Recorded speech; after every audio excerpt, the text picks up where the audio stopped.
CNG और BS6 की बसों का ही प्रवेश। बॉर्डर पर नहीं की जा रही कोई चेकिंग, नियम की उड़ रही है धज्जियां।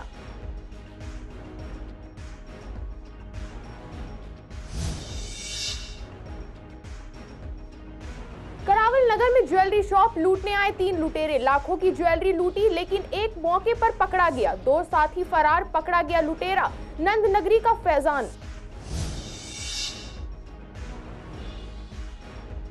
एक युवक की बेरहमी से हुई हत्या। पुलिस ने तीनों आरोपियों को किया गिरफ्तार। सभी ने खुद को बताया नाबालिग। जांच में सभी निकले बालिग।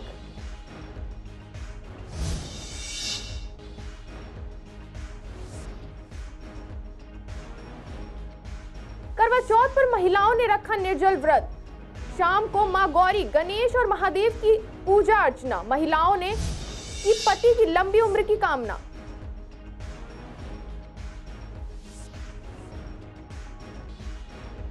बैंक के एटीएम के अंदर घूम रहा है एक गैंग। पैसा जमा करवाने के नाम पर करते थे लूट। सीसीटीवी के आधार पर गैंग की तलाश जारी।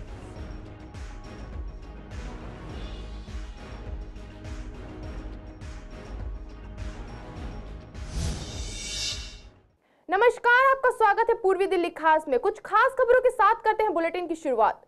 दिल्ली में एक बार फिर वायु प्रदूषण चिंता का विषय बना हुआ है। इस बीच दिल्ली की केजरीवाल सरकार ने सर्दियों के मौसम में प्रदूषण से लड़ने के लिए एक ब्लूप्रिंट लागू कर दिया था। कहा गया था कि आज से राष्ट्रीय राजधानी क्षेत्र में सिर्फ इलेक्ट्रिक, सीएनजी और भारत स्टेज BS6 बसें ही प्रवेश कर पाएंगी और BS3 और BS4 बसों को दिल्ली में प्रवेश नहीं करने दिया जाएगा। लेकिन इस आदेश की धज्जियां उड़ते देखी गई हैं।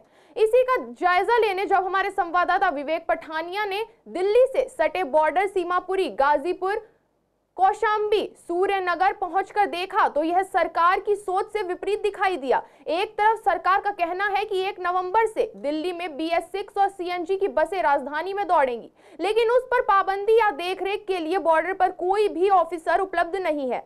MCD टोल पर सभी गाड़ियों को पास होने की परमिशन है। उन्हें लिखित में कोई ऐसा आदेश नहीं दिया गया है कि केवल CNG या BS6 की गाड़ियों को ही पास किया जाएगा। उनका कहना है कि सूत्रों का कहना है, दिल्ली सरकार जाने या पुलिस, हमारा कार्य कमर्शियल गाड़ी का MCD टोल काटना है।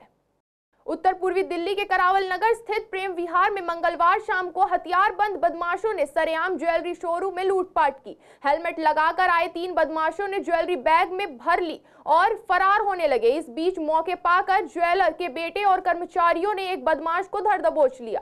उसके दोनों साथी दुकान के बाहर 2 बाइकें छोड़कर भाग गए। भागते समय उन्होंने पिस्टल की नोक पर एक बाइक लूट ली और इस पर सवार होकर भाग गए। पकड़े गए बदमाश को पुलिस के हवाले कर दिया गया। उसके कब्जे से एक पिस्टल और 4 कारतूस बरामद हुए। आरोपी का नाम फैजान है और वह नंदनगरी का रहने वाला है। पुलिस ने उससे पूछताछ के बाद बाकी दोनों लुटेरों की भी पहचान कर रही है और उनकी धरपकड़ के लिए छापेमारी की जा रही है। घटना मंगलवार शाम करीब 4:39 की है। पुलिस को ज्वेलरी शोरूम में लूट की कॉल मिली थी। इसके साथ ही एक और बाइक लूट की कॉल भी मिली। पुलिस करावल नगर में जय दुर्गा ज्वेलर्स के यहां पहुंची। दुकान के मालिक संतोष बघेल और उनके बेटे यश बघेल ने पुलिस को बताया कि शाम करीब 4:30 बजे 3 बदमाश हेलमेट लगाकर घुस आए। अंदर आकर इन लोगों ने पिस्टल निकाली और बदमाशों ने दुकान में रखे जेवरात बैग में डालना शुरू कर दिया। बदमाशों ने ग्राहकों, ज्वेलर और कर्मचारियों को गोली मारने की धमकी दी। जब वे लूटपाट करके जा रहे थे तो उनमें से एक को पकड़ लिया गया। पकड़े गए आरोपी फैजान के खिलाफ पहले से 3 मामले दर्ज हैं। अक्टूबर के पहले हफ्ते में ही वह जेल से बाहर आया था। मैं तो दुकानदारी कर रहा था और कस्टमर भरे हुए थे।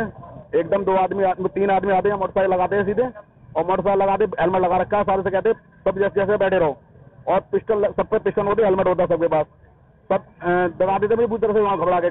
पिस्टल सामान निकालो। ग्राहकों से कह दिया कोई भी अगर मुंह हिलाएगा, हाथ पर हिलाएगा तो उसे जान से मारेंगे। तो ग्राहक कोई सारे बोला। वहाँ पे मेरा सोने का सामान था, कुछ सामान सारा काउंटर में सारा भर लिया बैग में उन्होंने।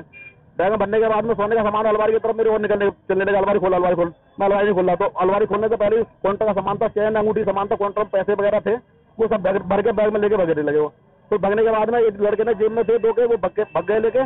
एक पकड़ लिया उसके अंदर से। एक पकड़ने के बाद उसे पकड़ने का उसका मोबाइल है, वो उसका पिस्टल पकड़ी गई है। पिस्टल थी 3-4 पिस्टल थी, तीनों पिस्टल थी, को लोड दी और तलाई भी थी। लड़के के मेरे मारी भी इस पर में लगी है। सामान गया है 70-80 ग्राम का सोना का सामान गया है। कस्टमर का सामान था, वो हमारा भी नहीं था, एक दो सामान कस्टमर के सारे। शाहदरा जिला के गीता कॉलोनी इलाके में अपनी गर्लफ्रेंड की अश्लील फोटो वायरल करने की धमकी दे रहे एक युवक की बेरहमी से हत्या कर दी गई। वारदात को गर्लफ्रेंड के भाई ने अपने दोस्तों के साथ मिलकर अंजाम दिया है। हत्या के बाद सभी आरोपी उत्तराखंड के ऋषिकेश भाग गए थे, जहां से पुलिस ने 3 आरोपियों को गिरफ्तार कर लिया है। फिलहाल पुलिस सभी को दिल्ली लेकर आई है, जहां उनसे पूछताछ चल रही है। सभी खुद को नाबालिग बता रहे हैं। डीसीपी रोहित मीना ने बताया कि रविवार रात करीब 8:30 बजे उनकी टीम को सूचना मिली थी कि गीता कॉलोनी में एक युवक खून से लथपथ पड़ा है। खबर मिलने के बाद तुरंत पुलिस गीता कॉलोनी पहुंची। जल्द उसे नजदीकी हेडगेवार अस्पताल ले जाया गया, जहां डॉक्टरों ने उसे मृत घोषित कर दिया। जानकारी के अनुसार मृतक अपने परिवार के साथ गीता कॉलोनी के रानी गार्डन इलाके में रहता है। इसके परिवार में पिता के अलावा मां और बड़ा भाई है। मृतक एरिया में ही एक सीमेंट की दुकान में काम करता है। खुलासे के दौरान पता चला कि मृतका का आरोपी की बहन के साथ संबंध था और मृतक ने आरोपी को अंतरंग दृश्यों का वीडियो सोशल मीडिया पर वायरल करने की धमकी दी थी। धमकी की वजह से लड़की के भाई ने हत्या की साजिश रची और अपने दोस्तों के साथ उसे अंजाम दिया। आरोपियों की निशानदेही पर वारदात में इस्तेमाल चाकू और स्कूटी बरामद कर लिया गया है। साथ ही उसके फरार साथियों की तलाश की जा रही है।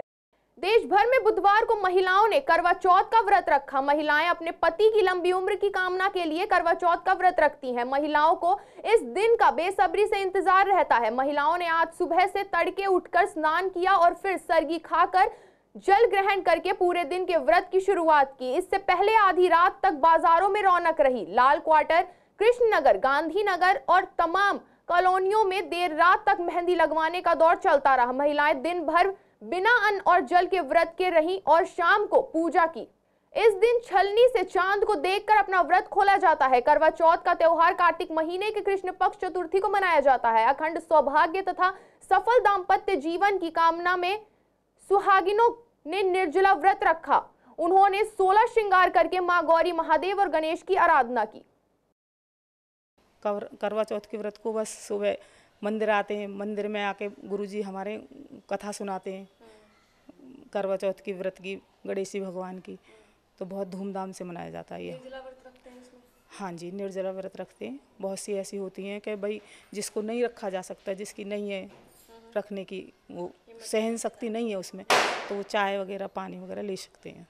कथा एक सुबह हो जाती है, सुबह कार्तिक स्नान करते हैं तो मंदिर में आते हैं, सुबह हो जाती है। फिर शाम 4 बजे के बाद शाम को चांद को देख के फिर खाना पीना मंस के, मतलब अपने बुजुर्गों के लिए जो बायना होता है उसको मंस के उनको दिया जाता है। भगवान गणेश भगवान की उनकी पूजा करते हैं। मेरे को तो 35 साल हो गए आज, 35 साल हो गए। और सुबह उठते स्नान ध्यान करते हैं, स्नान कर करके मंदिर में आते हैं। हमारे गुरुजी बहुत अच्छी तरीके से हमें कहानियाँ सुनाते हैं उसकी व्रत की और कार्तिक की भी। और मतलब कि दोपहर में 4 बजे करीब वो सुनते हैं, कहानियाँ सुनते हैं। और फिर शाम को मतलब खाना बना करके और अपनी जो मेरी सासू माँ हैं उनको मैं जो भी मेरे से खाना होता है, साड़ी, पैसे, सब कुछ मतलब करके अपनी सासू माँ को शाम को देती हूँ। मेरा 15वां करवा चौथ है और आज हम लोग रात से ही तैयारी में लग जाते हैं, मेहंदी लगाते हैं, फुल मतलब तैयारियों में रहते हैं। और ये सुहागन के लिए बहुत बड़ा दिन होता है। आज हम पूरे दिन बिना जल के रहते हैं, फिर शाम को चंद्रमा देख के अपना व्रत पूरी करते हैं। हो जाती है लगभग हफ्ते भर पहले से फेशियल और ब्लीच है ना, हाँ, पार्लर जाना, तैयारी करना, तो हफ्ते पहले से तैयारी शुरू हो जाती है। बहुत एक्साइटेड रहते हैं सब। सुबह हमारे यहाँ सरगी खाते हैं, सुबह उठते हैं, अर्ली मॉर्निंग सरगी खाते हैं। फिर उसके बाद व्रत स्टार्ट हो जाता है, तो फिर पूरे दिन निर्जल व्रत रखते हैं और शाम को फिर चंद्रमा के अर्घ्य देकर और पति के दर्शन करके ही व्रत खोला जाता है। हाँ, व्रत रखते हैं। हमारे यहाँ पानी नहीं पीते, नहीं चाय पीते, नहीं पानी पीते, पूरे दिन ऐसे रहते हैं और शाम को अर्घ दे के जब पीते हैं। कार्तिक कृष्ण पक्ष की चतुर्थी का जो भी स्त्रियां व्रत रखें उनकी सभी मनोकामना पूरी हो। उनके पति की अगर उम्र कम भी हो तो दीर्घायु हो जाए, उनकी उम्र बढ़ जाए, स्वास्थ्य अच्छा रहे। और एक स्त्री के लिए सौभाग्य से बढ़कर कुछ नहीं होता, पति के सुख से बढ़कर कुछ नहीं होता। इसलिए अपने सनातन धर्म में करवा चौथ का व्रत विशेष रूप से रखा जाता है और पूरे साल इंतज़ार रहता है इस दिन का। बड़ी खुशियाँ होती हैं, एक दिन पहले ही तैयारियाँ शुरू हो जाती हैं। सब माताएं बहनें अपने हाथों में मेहंदी लगाती हैं और क्या क्या खरीदना है वो सब पहले प्लानिंग बना लेती हैं। पूर्वी दिल्ली के पांडव नगर इलाके में पंजाब नेशनल बैंक के एटीएम के अंदर से एक ऐसा गैंग घूम रहा है जो कि गरीब और अनपढ़ महिलाओं को पैसा जमा करवाने के नाम से लाखों की ठगी की वारदात को अंजाम दे रहे हैं। बाकायदा ये 3 शातिर चोर एटीएम के अंदर पैसे जमा करवाने के नाम पर खड़े हो जाते हैं और लाइनों में खड़ी बुजुर्ग महिला या अनपढ़ व्यक्तियों को बातों में फंसाकर पैसे जमा करवाने के नाम बाकायदा एटीएम के अंदर पैसे डालकर सामने वाले को यह तसल्ली देते हैं कि आपका पैसा जमा हो गया है। महिला जब बैंक के अंदर जाकर पैसे जमा पासबुक में एंट्री करवाती है तब समझ में आता है कि उनके साथ चीटिंग हो गई है। फिलहाल थाना पांडव नगर में मुकदमा दर्ज कर पुलिस जांच में जुट गई है और बैंक में लगे सीसीटीवी फुटेज के आधार पर आरोपी की तलाश कर रही है। मैं 26 तारीख को कैश काउंटर पे आई थी पैसे जमा करने। 1,28,500 की स्लिप भरकर जमा कर रही थी और कैश काउंटर वाले ने मेरे से कहा जाओ बाहर बंदे खड़े मशीन पे जमा करो। मैंने कहा मुझे जमा करना नहीं आता, फिर भी उसने मेरा पैसा जमा नहीं किया, मुझे बाहर मशीन पर भेज दिया जमा करने के लिए। और मैं यहाँ पर आई तो यहाँ पे मैं पहले गई तो मैं अकेली थी, फिर मेरे पीछे 3-4 लोग और 8 लोग, पूरा एटीएम भर गया। उसके बाद एक लड़के ने कहा, मैंने एक आदमी से कहा भैया मेरा भी जमा कर दो क्योंकि मुझे तो जमा करना आता ही नहीं था। मैंने तो अंदर भी बताया था मुझे जमा करना नहीं आता। अब उसे मैंने जब दिया तो वो जमा करने लगा और जब उसने मेरे सामने जमा किया उसमें अब मैंने उसे बोला कैंसिल कर दिया जो डिटेल्स थी, उसने कहा हाँ कर दी। मेरे से बोला चलो, मैं बाहर आ गई, पीछे खड़ा था एक बंदा, उसने उसमें से वो बटन खुला मशीन, पूरा पैसा उठाया और गायब। और उसके बाद में बैंक वालों ने खाली पुलिस बुला दी, पुलिस वाले ले गए FIR कर ली। उसके बाद कोई कार्रवाई नहीं की। आज 7-8 दिन हो चुके हैं, 26 तारीख से कई लोगों के साथ हो चुका है इसी एटीएम में, पर कोई कार्रवाई नहीं हो रही। पुलिस वाले कह रहे हैं बंदा मिलना मुश्किल है। करने वाले 3 लोग थे। पूर्वी दिल्ली के नंद नगरी से रोडवेज का मामला सामने आया है, जहां उत्तराखंड से दिल्ली आ रहे व्यक्तियों की कार को रोडवेज की एक बस ने हल्द्वानी में टक्कर मार दी। हादसे में कार सवार राजा, फैजल, नदीम और आजम की मौत हो गई और दिलशाद गंभीर रूप से घायल है। सभी नंद नगरी में इंदिरा आवास योजना के मकानों में रहते थे और मजदूरी कर रहे अपने परिवार का पेट पालते थे। चारों लोगों का पोस्टमार्टम करके परिवार को सौंप दिया है। वहीं दिलशाद का इलाज करके उसे घर भेज दिया गया है। भारत में कोविड-19 टीकाकरण से युवाओं में नहीं रहा आकस्मिक मौत का खतरा। भारतीय आयुर्विज्ञान अनुसंधान परिषद यानी ICMR ने अपने अध्ययन में यह दावा किया है। इसके मुताबिक आकस्मिक मौत की आशंका बढ़ाने वाले फैक्टर्स से पहले कोविड की वजह से अस्पताल में भर्ती रहना और मृत्यु से कुछ समय पहले अत्यधिक शराब पीना और तीव्र शारीरिक गतिविधि जैसे कुछ व्यवहार शामिल हैं। जब इस अध्ययन पर हमारे संवाददाता विवेक पठानिया ने डॉक्टर अनिल गोयल से बात की तो उन्होंने अध्ययन की पूरी जानकारी देते हुए बताया कि ये मुख्यतः कोविड से पीड़ित हुए लोगों के लिए जो 1 से 2 साल में ही हैवी वर्कआउट करते हैं, उनमें हार्ट अटैक की बीमारी देखी जा रही है। जो उनको लॉन्ग कोविड रहा है या उसके कारण वो अस्पतालों में भर्ती रहे हैं, उसके अलावा उनकी अगर मान लीजिए उसके बाद शराब पीने की टेंडेंसी है या और कोई उनकी कोमॉर्बिडिटी जैसे शुगर है, हाइपरटेंशन है, तो उन लोगों को बहुत ज़्यादा एक्सरसाइज नहीं करना चाहिए क्योंकि उसमें आकस्मिक मौत का खतरा बढ़ जाता है और उसको हार्ट अटैक या कोरोनरी आर्टरी डिजीज़ प्रेसिपिटेट हो सकती है। तो इसमें नॉर्मली ये देखा गया है कि जो कोविड के 1-2 साल के बाद ये संभावना है और इसको हम कहते हैं post acute sequelae of covid, PASC। तो इसमें हार्ट डिजीज़ हैं या और पल्मोनरी डिजीज़ हैं, फेफड़े की बीमारियां हैं, ये ज़्यादा हो सकती हैं। बचाव ये है कि जिनका एक तो शराब ज़्यादा न पिए, स्मोकिंग ज़्यादा नहीं करें, बहुत ज़्यादा एक्सरसाइज नहीं करें, ख़ासतौर से वो मरीज़ जो कोविड के दौरान जिनको सीवियर कोविड डिजीज़ था और अस्पताल में भर्ती रहना पड़ा, वो बहुत ज़्यादा एक्सरसाइज, जैसे हमने देखा कि इधर गर्भ में कई यंग लोगों की आकस्मिक मृत्यु हुई, तो उसमें फिर रिसर्च इसमें की गई तो ये पाया गया कि जो कोविड के कारण बहुत टाइम अस्पतालों में भर्ती रहे, सीवियर कोविड था और फिर इधर में उन्होंने अचानक एक्सरसाइज बहुत बढ़ाई और साथ में उनको अल्कोहल और स्मोकिंग की टेंडेंसी थी, तो उनमें ये आकस्मिक मृत्यु की संभावना या हार्ट अटैक की संभावना बढ़ जा रही है।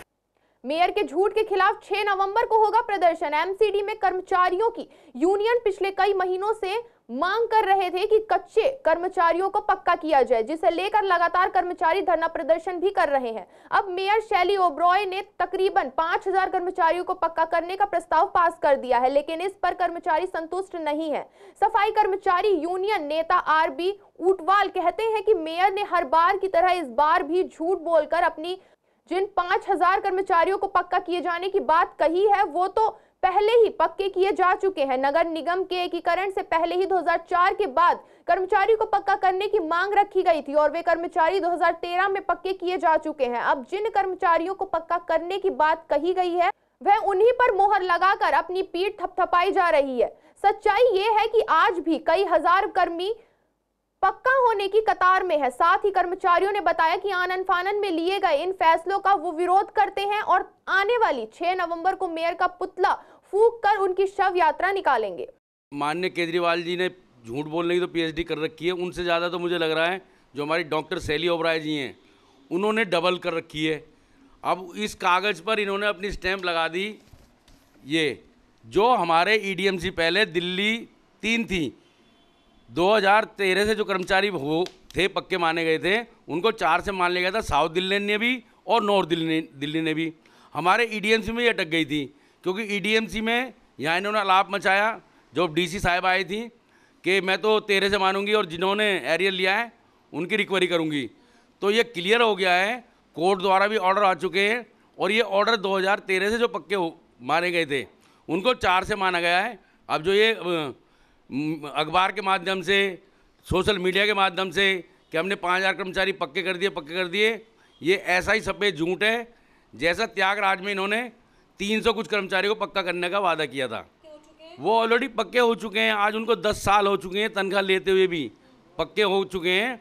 उसमें इन्होंने सिर्फ एक स्टैंप लगाई है, वो भी अब लगाई है, जबकि 2014 में हाउस ने भी पास कर दिया था 583 करोड़ रुपया। ये भी कह दिया था भाई इनको एरियर दिया जाए। अब जब 9वें महीने में आरबीआई को नोटिस आया कोर्ट का तो उन्होंने अपने सिविक सेंटर को चिट्ठी भेजी है कि आप इनको एरियर दो, नहीं तो मैं अकाउंट से रिलीज कर दूंगा। डेथ केस के कुछ लोग किए इन्होंने पक्के, लेकिन उनमें भी कुछ लोग अभी रह रहे हैं जिनकी फाइलें चल रही हैं। तो मैडम ये तो सफ़ेद झूठ बोला जा रहा है। आम आदमी पार्टी सफ़ेद झूठ बोलती है। दूसरा, एमसीडी समस्ता कर्मचारी यूनियन ने हमने 6 तारीख का महापौर की शव यात्रा और काम बंद हड़ताल का नोटिस लगाया हुआ है। ये आनन फानन में इन्होंने फटाफट, उनको पता है कि 6 तारीख को शव यात्रा है और काम बंद हड़ताल है, त्योहार का समय है दीपावली का। इन्होंने आनंद फानन में जो पिछले ऑर्डर थे हमारे 2013 से जिन कर्मचारियों को पक्का माना गया था उनको दोबारा इन्होंने महापौर ने अपनी मोहर लगा के, और ये झूठ सफ़ेद झूठ बोल रहे हैं। नॉर्थ ईस्ट दिल्ली के नंदनगरी इलाके में अवैध रूप से शराब बेच रही एक महिला को गिरफ्तार किया गया है। आरोपी रेखा के पास से 295 क्वार्टर बरामद हुए। उसके खिलाफ एक्साइज एक्ट के तहत केस दर्ज किया गया है। इस पर पहले से ही 15 केस दर्ज हैं। वहीं इस मामले में इस इलाके की वीट में तैनात पुलिस कर्मियों को भी कारण बताओ नोटिस जारी किया गया है। Additional DCP north east Subodh Kumar Goswami ने बताया कि मंगलवार को उन इलाकों में लोगों से सूचना मिली थी कि इलाके में अवैध रूप से शराब बेचने वाली रेखा खुलकर शराब बेचने का काम कर रही है, जिस पर गोस्वामी ने अपनी टीम को भेजकर इलाके में रेड करवाई है। महिला को रंगे हाथ शराब बेचते हुए गिरफ्तार किया गया है। सुबोध कुमार गोस्वामी का कहना है कि कहीं भी अवैध धंधे चलते मिलेंगे तो उसके लिए यहाँ के बेट ऑफिसर से लेकर एसएचओ तक से जवाब तलब किए जाएंगे। जरूरत पड़ने पर उनके खिलाफ सख्त एक्शन भी होंगे। राजधानी दिल्ली में लगातार वायु प्रदूषण बढ़ रहा है। इसको देखते हुए सरकार की सभी एजेंसियां अपने अपने स्तर पर काम कर रहे हैं, मगर बीते कल सुप्रीम कोर्ट की फटकार के बाद अब सरकारी मामला और भी ज्यादा दुरुस्त हो गया है। आज वायु प्रदूषण के एक हॉटस्पॉट आईटीआई विवेक विहार के नजदीक दिल्ली नगर निगम शहादरा उत्तरी जोन के उपायुक्त संजीव कुमार मिश्रा ने दौरा किया। संजीव कुमार मिश्रा ने जिस जगह कंस्ट्रक्शन का काम चल रहा है वहां पर पानी का छिड़काव करने के लिए कहा है। खास तौर पर दिल्ली सहारनपुर हाईवे में काम चल रहा है, वहां के अधिकारियों से बात कर उस इलाके में पानी का छिड़काव करवाने को कहा गया है। वहीं उन्होंने कहा है कि जिस इंडस्ट्रीज से पॉल्यूशन ज्यादा निकलता है फिलहाल उसे बंद करवा दिया जाए।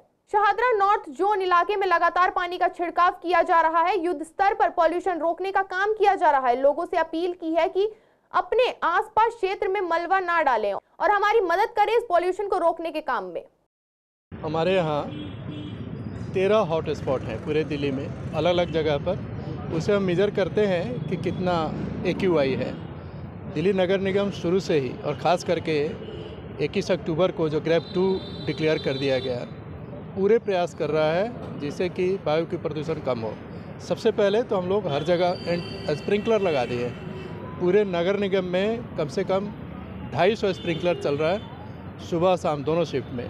जहाँ तक मेरे जोन की बात है, यहाँ पर 10 स्प्रिंकलर चल रहे हैं। दूसरा, हम लोग एंटी स्मोक गन लगाए हैं, जो MCD की क्षमता है वो हर जगह। उसके अलावा PWD से ले करके पूरे दिल्ली में लगाएगा, सभी हॉट स्पॉट पर। इसके अलावा रोड पेविंग भी चल रहा है, जो छोटे मोटे पॉट होल है उसको रिपेयर हम लोग करवा रहे हैं। कंस्ट्रक्शन साइट या डिमोलिशन साइट जहाँ पर डस्ट जनरेट होता है, वो सबको हमने बंद करवा दिया है। इंडस्ट्रियल पोल्यूशन जहाँ है उसको बंद करवा दिया है। रोड भी इवन कल के मीटिंग में, कल commission for air quality index ने मीटिंग बुलाया था, जिसमें हमारे आयुक्त महोदय भी थे, सभी स्टेक होल्डर थे। ये डिसीजन लिया गया, चाहे NHI का प्रोजेक्ट हो, CPWD का प्रोजेक्ट हो, NBCC का प्रोजेक्ट हो, कंस्ट्रक्शन साइट, यदि डस्ट जनरेट हो रहा है तो सभी DCs को अधिकार दिया गया उसको बंद कर दे। सरकारी और गैर सरकारी सब पर ये अधिकार चलेगा। इसके अलावा पेड़ पौधे जो है हमारे, सब पर स्प्रिंकलर हम लोग लगा के सफाई करवा रहे हैं। हर तरह से डस्ट को सप्रेस कर देना है। हमारा टारगेट है ग्रेड 1 के लेवल पर हम पहुँच जाए। आज के बुलेटिन में केवल इतना ही। ऐसी तमाम खबरों के लिए देखते रहें पूर्वी दिल्ली।